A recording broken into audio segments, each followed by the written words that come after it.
Hello বন্ধুরা, welcome to my video.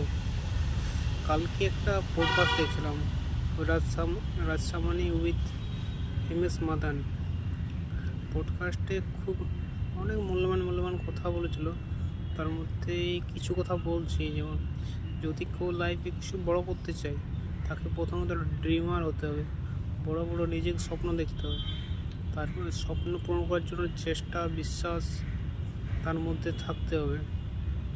কারণ এখনকার যে যুগ, অপরচুনিটি অনেক, কিন্তু নিজের মধ্যে স্কিল না থাকলে অপরচুনিটি কখনো পাওয়া যাবে না।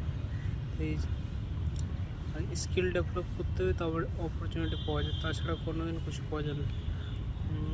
আর সোশ্যাল মিডিয়া সম্পর্কে বলছিল কন্টেন্ট ক্রিয়েশন, যে কন্টেন্ট ক্রিয়েশনে যারা সাকসেস হয়ে একটা ডিস্ট্রিবিউশন, নিজের যে একটা ফলোয়ার তৈরি হয়, জেনুইন ফলোয়ার, সেটা দৃষ্টিও একটা খুব বড় বিজনেস তৈরি করা যেতে পারে।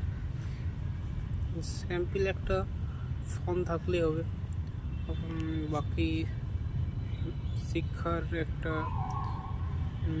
আগ্রহ, শিক্ষা নিয়ে সেটাকে কীভাবে কী নলেজ শেয়ার করছো সেটা দ্বিতীয়ত। এভাবেই